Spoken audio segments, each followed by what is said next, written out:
नमस्कार विद्यार्थियों। जहाँ तक हमने जाना है उससे आगे की जानकारी आज हम अपनी इस क्लास में लेंगे। तो देखो, अभी अपने पाठ में जो जानकारी चल रही है वो अभी अपना चल रहा है 18वीं शताब्दी में भारत की राजनीतिक स्थिति। 18वीं सदी का जो समय आया उसमें भारत की राजनीतिक स्थिति किस प्रकार की थी, भारत की राजनीतिक स्थिति में क्या क्या परिवर्तन हुए थे, उस बारे में हम अभी चर्चा कर रहे हैं, उस जानकारी को हम देख रहे हैं।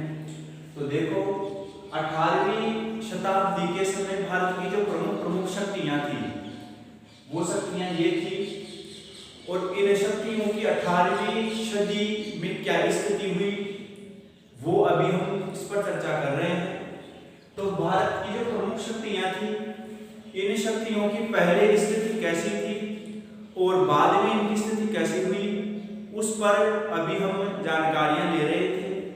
तो देखो, भारत की प्रमुख शक्तियों को 18वीं शताब्दी में क्या परिवर्तन हुआ, भारत की जो प्रमुख शक्तियां थी, जो प्रमुख शक्तिशाली राज्य या वंश थे या जातियां थी, उनकी 18वीं शताब्दी में आकर क्या स्थिति हुई, या 18वीं शताब्दी के बाद में क्या हुआ और पहले उनकी स्थिति कैसी थी, वो हम अभी जान रहे हैं। तो भारत की प्रमुख शक्तियों में अभी हमने मुगलों की स्थिति को कंप्लीट जान लिया है, मराठों के बारे में, अवध राज्य के बारे में, बंगाल राज्य के बारे में, मैसूर राज्य की स्थिति, ये अपना अभी तक कंप्लीट हो गया है। अब हमें भारत की एक प्रमुख शक्ति जाट, जिनके बारे में आज विस्तार से जानेंगे कि 18वीं शताब्दी से पहले जाटों की शक्ति किस प्रकार की थी और बाद में जाट शक्ति की स्थिति आगे जाकर क्या हुई, उस पर आज हम विस्तार से चर्चा करेंगे। तो देखो, आज हमें भारत की प्रमुख शक्ति जाट, इनके बारे में विस्तार से जानेंगे। 18वीं सदी के शुरुआत में ही जाट एक बहुत बड़ी शक्ति के रूप में भारत में उभरा, और 18वीं शताब्दी के बाद के सालों तक भी जाट शक्ति का प्रभाव भारत के बहुत बड़े क्षेत्र पर बना रहा। जाट एक सैन्य शक्ति के रूप में 18वीं सदी से थोड़ा पहले ही उभर चुके थे। जाट शुरुआत में राजकार्यों में ध्यान नहीं देते थे। जाट पहले भी भारत में थे, लेकिन पहले इनका जो मुख्य कार्य था वो किसानी का कार्य था। जाट जाति गांवों में निवास करती थी और अपना जो मुख्य व्यवसाय था, खेती बाड़ी का व्यवसाय, वो कार्य जाट करते थे। यानी मुख्य रूप से जाट किसान थे और गांवों में रहकर अपना व्यवसाय करते थे और अपने कार्यों में ही वो मस्त रहते थे। राजकाज के कार्यों में जाट जाति ने पुराने समय में विशेष ध्यान नहीं दिया।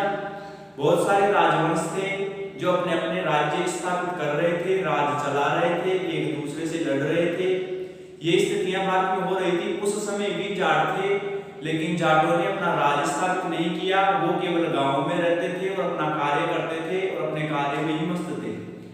लेकिन बाद में जब मुस्लिम शासक आए और मुस्लिम शासकों ने भारत के हिंदू लोगों पर अत्याचार करना शुरू किया, भारत के हिंदू धर्म को नुकसान पहुंचाना शुरू किया, तब जाट एकजुट हुए और उन्होंने मुस्लिम राजाओं की जो धार्मिक नीति थी, हिंदू धर्म को नुकसान पहुंचाना, उसका विरोध करना शुरू किया। तो देखो, जाट जाति एक सैन्य शक्ति के रूप में उभरी। वो समय था औरंगजेब का समय। मुगल साम्राज्य का सबसे क्रूर और अत्याचारी शासक औरंगजेब हुआ। औरंगजेब की जो धार्मिक और दमनात्मक नीति थी, उसने ही जाटों को एक शक्ति के रूप में उभारा। उसके समय ही जाट पूरे भारत में एक बड़ी शक्ति के रूप में उभरे। तो देखो, मुगल शासक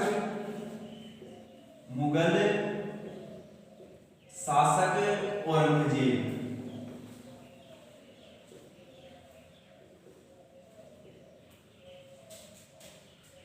औरंगजेब की धार्मिक व दमनात्मक नीति,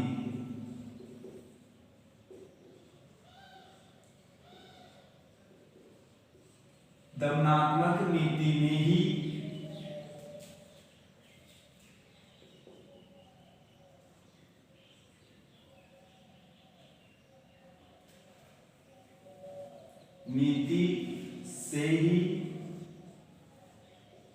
जाट एक सैन्य शक्ति के रूप में उभरे।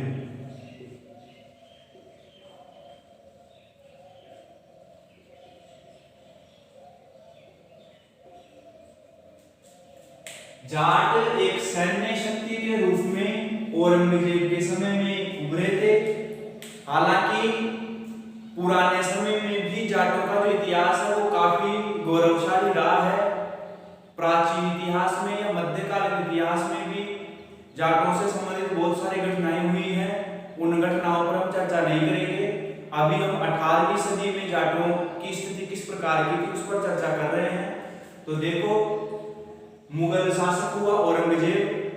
औरंगजेब ने पूरे भारत में ही जो धार्मिक और दमनात्मक नीति अपनाई, उससे पूरे भारत के ही हिंदू लोग परेशान थे, उसके अत्याचारों से दुखी थे। औरंगजेब एक कट्टर इस्लामिक या मुस्लिम शासक था जो केवल मुस्लिम धर्म के अलावा अन्य सभी धर्मों के लोगों पर अत्याचार करता था। खास रूप से भारत की ज्यादातर जनता हिंदू जनता थी, तो हिंदू धर्म के प्रति औरंगजेब की जो नीति थी वो बिल्कुल दमनात्मक नीति थी, यानी अत्याचार वाली नीति थी। औरंगजेब ने अपने सैनिकों को आदेश दिया था कि भारत में हिंदू धर्म के जो लोग हैं उनको जबरदस्ती मुसलमान बनाओ, उन पर अत्याचार करो और उनको किसी भी प्रकार से मुस्लिम धर्म में परिवर्तित कर दो। इस प्रकार का आदेश औरंगजेब ने पारित किया था। तो औरंगजेब के सैनिकों ने भारत की जो हिंदू जनता थी, हिंदू शासक थे या अन्य जो हिंदू वर्ग के लोग थे, उन पर भारी अत्याचार किए और उनको जबरदस्ती मुसलमान बनाना शुरू किया। औरंगजेब के आदेशों से ही हिंदू धर्म का काफी नुकसान किया गया। हिंदू धर्म के जो पवित्र तीर्थ स्थान थे या मंदिर थे उनको नष्ट किया जा रहा था। ऐसी स्थितियां उस समय भारत में चल रही थी, यानी औरंगजेब का अत्याचार चारों तरफ फैला हुआ था। हिंदू धर्म को पूर्णतः औरंगजेब नष्ट करना चाह रहा था और मुस्लिम धर्म का प्रसार करना चाह रहा था। उसी समय औरंगजेब के सैनिक अपनी इस नीति को आगे बढ़ाने के लिए ब्रज क्षेत्र की तरफ गए। ब्रज क्षेत्र आधुनिक समय में मथुरा, आगरा, वृंदावन, इसके आसपास का जो संपूर्ण क्षेत्र है वो ब्रज क्षेत्र है। भगवान कृष्ण की लीलाओं से संबंधित जो संपूर्ण क्षेत्र है वो ब्रज क्षेत्र में आता है। अब इस क्षेत्र में प्राचीन समय से ही जाट जाति का निवास रहा है। जाट जाति इस क्षेत्र में गांवों में निवास करती है और खेतीबाड़ी का कार्य करती थी। जब औरंगजेब ने खराब धार्मिक नीति अपनाई तो उसके सैनिक इस क्षेत्र में भी पहुंचे और यहाँ के गांवों के लोगों पर अत्याचार करना शुरू किया। तो देखो, औरंगजेब के सैनिकों ने ब्रज क्षेत्र में जो जाट निवास करते थे उन पर भी अत्याचार करना शुरू किया और उनके धर्म को भ्रष्ट करके उनको भी वो मुसलमान बनाने के लिए उन पर अत्याचार करने लगे। इन अत्याचारों से परेशान होकर जाट एकजुट हुए और उन्होंने औरंगजेब के खिलाफ विद्रोह करना शुरू कर दिया। तो ये पहला अवसर था जब जाट एकजुट हुए और उन्होंने किसी शासक के खिलाफ विद्रोह करना शुरू किया था। तो औरंगजेब ही था जिसकी खराब धार्मिक और दमनात्मक नीति की वजह से जाट एकजुट हुए थे और वो एक सैन्य शक्ति के रूप में उभरे। एकजुट होकर उन्होंने औरंगजेब का विरोध करना शुरू कर दिया। तो भारत के इतिहास में ये पहला अवसर था जब किसी ने औरंगजेब की धार्मिक नीतियों का विरोध किया। औरंगजेब एक काफी शक्तिशाली शासक था, पूर्व शासक था। कोई भी राजा या कोई भी व्यक्ति औरंगजेब के खिलाफ आवाज उठाने की हिम्मत नहीं करता था, क्योंकि औरंगजेब की जो सेना थी वो काफी बड़ी थी। जो भी औरंगजेब के खिलाफ आवाज उठाता था उसको मार दिया जाता था या उसको पूर्णतः नष्ट कर दिया जाता था। इसलिए कोई भी औरंगजेब की इस धार्मिक और दमनात्मक नीति के विरोध में खड़ा होने का साहस नहीं जुटा पा रहा था। ऐसे कठिन समय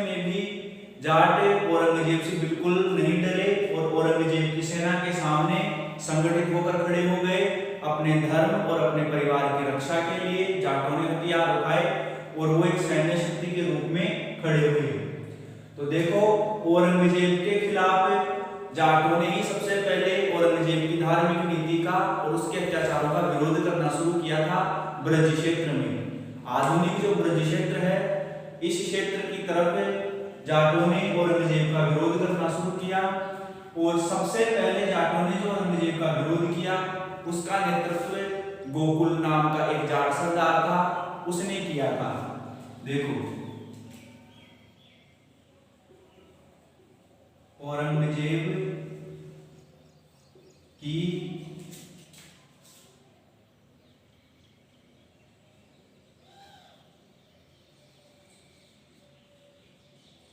धार्मिक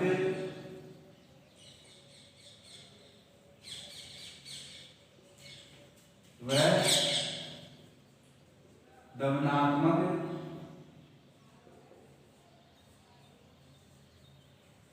नीति का विरोध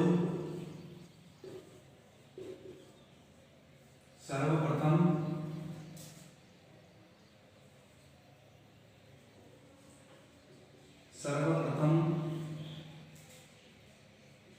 ब्रज क्षेत्र में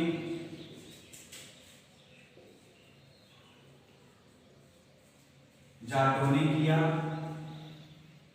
जाटों ने गोकुल के नेतृत्व में किया। इस नाम को आप याद रखें, गोकुल जाट जो ब्रज क्षेत्र का एक जाट सरदार था। सिंसेनी नाम का एक गांव था, वहां का जाट सरदार था। इसने जाटों को, जो जाट किसान थे, उनको एकजुट किया और औरंगजेब की जो मुस्लिम सेना थी उसके खिलाफ विरोध कर दिया, विद्रोह कर दिया। तो ये पहला अवसर था जब किसी जाति या किसी वंश ने औरंगजेब की सेना के सामने उसकी धार्मिक नीतियों के खिलाफ आवाज उठाई थी, विद्रोह किया था। तो हिंदू धर्म की रक्षा के लिए, अपने परिवार की रक्षा के लिए जाट अपने मुख्य व्यवसाय किसानी को छोड़कर हथियार उठा लिए और मुस्लिम सेना के सामने उनका विरोध करने के लिए खड़े हो गए। तो गोकुल के नेतृत्व में ही जाटों ने सर्वप्रथम औरंगजेब के खिलाफ विद्रोह किया था। जब औरंगजेब के सैनिक ब्रज क्षेत्र में आए और आम जनता पर अत्याचार करके उनको मुस्लिम धर्म में परिवर्तित करने के लिए कार्य करने लगे, तो गोकुल के नेतृत्व में जाट खड़े हुए और उन्होंने उन मुस्लिम सैनिकों का विद्रोह कर दिया और उन मुस्लिम सैनिकों को युद्ध में हराकर भगा दिया। तो देखो गोकुल के नेतृत्व में जाट एकजुट हुए और उन्होंने ब्रज क्षेत्र में औरंगजेब के सैनिकों को हराकर यहाँ से भगा दिया। जब औरंगजेब को इस बात का पता चला कि ब्रज क्षेत्र में उसके सैनिकों को हरा दिया गया है, जाट जाति ने औरंगजेब के खिलाफ विद्रोह कर दिया, तो औरंगजेब ने एक बड़ी सेना दोबारा ब्रज क्षेत्र में भेजी। तो औरंगजेब की बड़ी सेना और ब्रज क्षेत्र में गोकुल जाट के बीच में युद्ध हुआ। गोकुल की तरफ अन्य जाट किसान भी थे, तो औरंगजेब की सेना और गोकुल के बीच में तिलवाड़ा नाम का एक स्थान है जहां पर युद्ध हुआ। उस युद्ध में अब की बार सेना बड़ी थी, इस वजह से गोकुल की पराजय हुई। तो मुस्लिम सैनिकों ने गोकुल को और अन्य जाट किसानों को बंदी बना लिया और वो उनको बंदी बनाकर आगरा ले गए। आगरा के बाजार में औरंगजेब ने आगरा के खुले बाजार में गोकुल और उसके जो साथी थे उन सबको मार दिया, उन सबको दंड दिया गया, मृत्यु दंड उनको दिया गया। तो औरंगजेब का विरोध करने की वजह से गोकुल और उसके जो साथी सैनिक थे उनको औरंगजेब ने बंदी बनाकर आगरा के बाजार में उनको मृत्युदंड दिया। जब गोकुल के मृत्युदंड की सूचना ब्रज क्षेत्र के जाटों को मिली तो उनमें और ज्यादा क्रोध आ गया और वो और ज्यादा संगठित होकर उनमें एकता आ गई। ब्रज क्षेत्र के जो संपूर्ण लोग थे वो सब एकजुट हो गए और औरंगजेब के खिलाफ उन्होंने विद्रोह करना शुरू कर दिया। तो गोकुल के बाद में विद्रोह का नेतृत्व, पहले औरंगजेब की धार्मिक और दमनात्मक नीति का विरोध सबसे पहले गोकुल के नेतृत्व में जाटों ने किया था। जब गोकुल को मृत्युदंड दे दिया गया तो जाट जाति में और ज्यादा क्रोध आ गया और उन्होंने औरंगजेब के खिलाफ एक बड़ा विद्रोह कर दिया। अब की बार विद्रोह का नेतृत्व राजाराम ने किया। राजाराम ने विद्रोह का नेतृत्व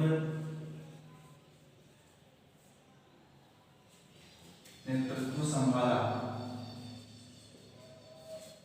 गोकुल की मृत्यु के बाद में जाटों ने औरंगजेब के खिलाफ जो विद्रोह किया था उसका नेतृत्व की बार राजाराम ने संभाला।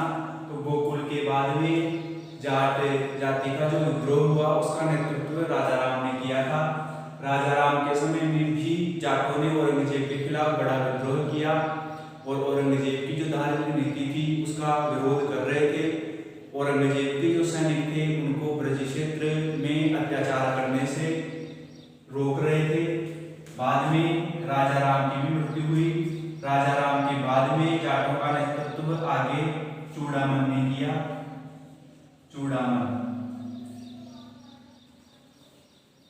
तो देखो औरंगजेब की धार्मिक और दमनात्मक नीति के खिलाफ जाट जो विद्रोह कर रहे थे उन विद्रोहों का सबसे पहले नेतृत्व गोकुल ने किया।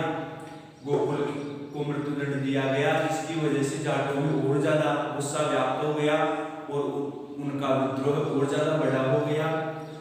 ब्रज क्षेत्र के सभी जाट एकजुट हुए और उन्होंने किसानी के कार्य को छोड़कर हथियार उठा लिए और जाट एक शक्ति के रूप में उभर गए।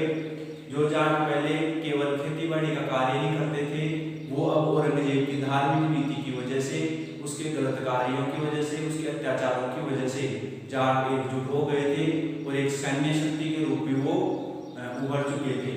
तो सबसे पहले जाटों का नेतृत्व गोकुल ने किया। उसके बाद में राजाराम के बाद में जाटों का जो विद्रोह हुआ था औरंगजेब के खिलाफ उस विद्रोह का नेतृत्व चूड़ामन ने किया। चूड़ामन की बाद में मृत्यु हुई तो चूड़ामन का भतीजा था। चूड़ामन की मृत्यु के बाद में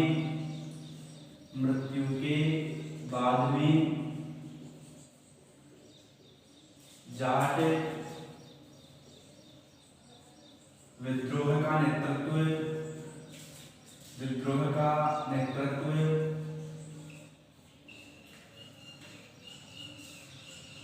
बदन सिंह ने, चूड़ामन का भतीजा था।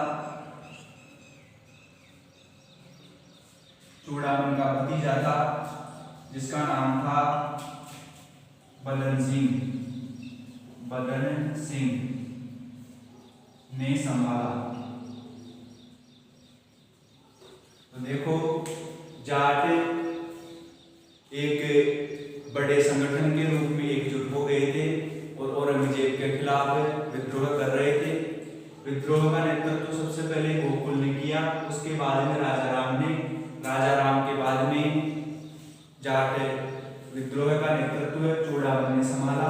चूड़ामन की मृत्यु के बाद में उसका भतीजा था बदन सिंह ने जाटों को एकजुट रखा और औरंगजेब के खिलाफ विद्रोह वो करते रहे।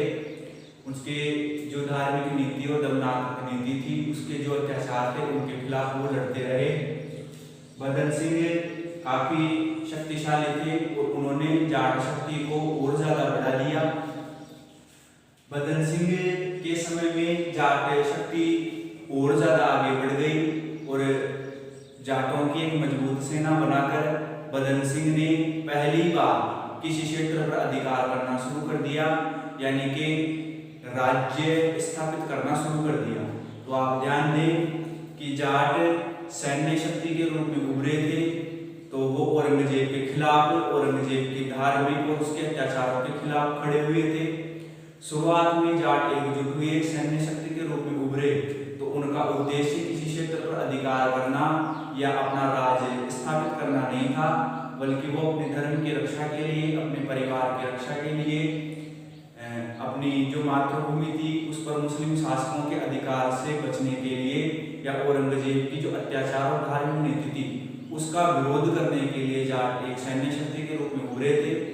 लेकिन जब जाटों का नेतृत्व बदन सिंह ने किया तो जाट शक्ति और ज्यादा बढ़ गई और बदन सिंह के समय में ही पहली बार जाटों ने किसी क्षेत्र पर अधिकार किया और अपना राज स्थापित कर लिया।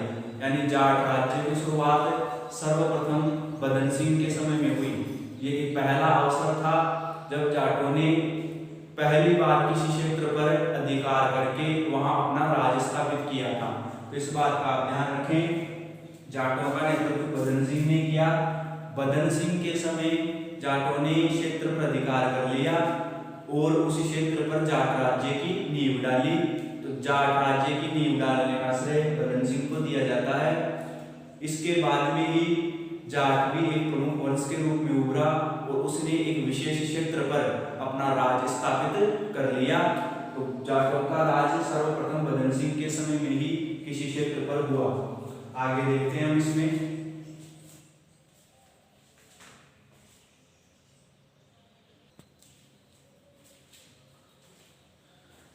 तो औरंगजेब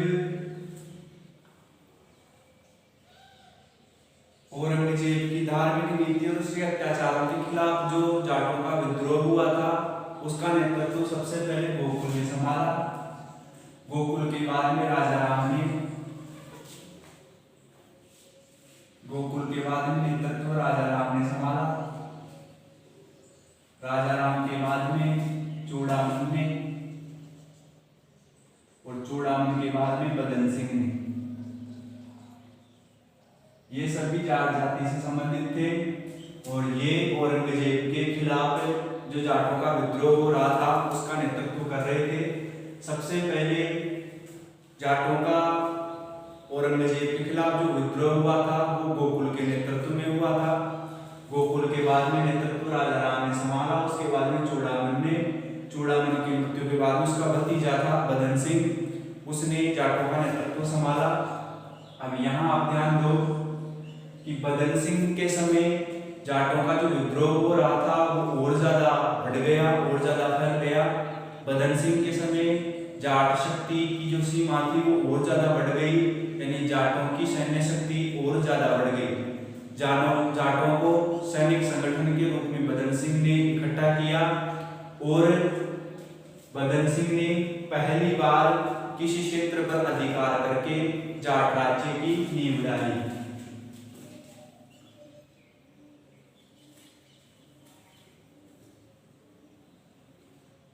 जाट विद्रोह है।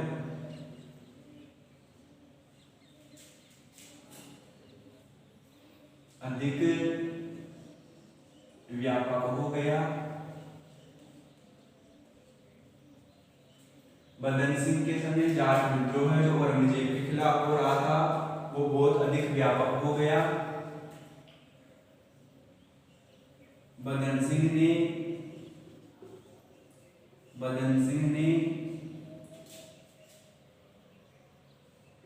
डींग, बदन सिंह ने कुछ क्षेत्रों पर अधिकार कर लिया और अधिकार करके वहां पर जाट राज्य की नींव डाली। तो जिन जिन क्षेत्रों पर बदन सिंह ने अधिकार किया वो क्षेत्र हैं, देखो बदन सिंह ने डींग, कुम्हेर, भरतपुर और बेर, ये 4 स्थान हैं। ब्रज क्षेत्र के पास में ही 4 क्षेत्र पड़ते हैं, डींग, कुम्हेर, भरतपुर और बेर। इन चारों क्षेत्रों पर बदन सिंह ने अधिकार कर लिया और अधिकार करके इन चारों जगहों पर बदन सिंह ने सुदृढ़ किलों का निर्माण करवाया। इस स्थानों पर अधिकार करके सुदृढ़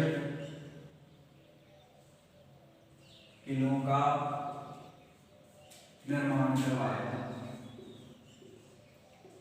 निर्माण करवाया। तो देखो बदन सिंह के समय जाट विद्रोह बहुत ज्यादा व्यापक हो गया, जाटों की शक्ति बहुत ज्यादा बढ़ गई। तो अपनी शक्ति विस्तार करके बदन सिंह ने ब्रज क्षेत्र के पास के जो स्थान है ढींग, कुंभेर, भरतपुर और बेर, इन क्षेत्रों पर बदन सिंह ने अधिकार कर लिया। अधिकार करने के बाद में इन क्षेत्रों पर जाट शासक बदन सिंह ने सुदृढ़ किलों का निर्माण करवाया। यानी पहली बार बदन सिंह ने इन चारों स्थानों पर मजबूत किले बनवाए। किले बनवाने के बाद में इन क्षेत्रों पर जाट वंश का राज शुरू हो गया। तो ये पहला अवसर था जब जाटों का राज किसी क्षेत्र पर शुरू हुआ। तो ढींग, कुंभेर, भरतपुर और बेर, इन चारों क्षेत्रों पर बदन सिंह ने अधिकार करके पहली बार जाट राज्य की नींव डाली। जाट राज्य की शुरुआत हुई। तो जाट राज्य की शुरुआत इन चार स्थानों से हुई और शुरुआत की बदन सिंह ने। तो इन चारों स्थानों पर जाटों का राज स्थापित हो गया, जाटों का राज्य शुरू हो गया। राज्य शुरू होते ही बदन सिंह शासक बना और बदन सिंह ने इन चारों क्षेत्रों पर अच्छी तरह से राज चलाया। और औरंगजेब के खिलाफ जो विद्रोह हो रहा था वो विद्रोह भी चलता रहा। औरंगजेब समय समय पर सेनाएं भेजता रहा, लेकिन बदन सिंह की स्थिति काफी मजबूत हो चुकी थी, जाट शक्ति बहुत ज्यादा मजबूत हो चुकी थी। इसलिए औरंगजेब के जो अभियान थे जाटों के खिलाफ वो सब असफल होते जा रहे थे। जाट शक्ति आगे बढ़ती जा रही थी, उसका विस्तार होता जा रहा था। बदन सिंह की मृत्यु के बाद में जाट राज्य में अगला राजा हुआ सूरजमल। तो बदन सिंह का पुत्र था सूरजमल, जो जाट वंश में अगला राजा हुआ और उसने इस क्षेत्र पर अपना राज शुरू किया। तो यहाँ तक की जानकारी अपनी कंप्लीट है जाटों के बारे में। अब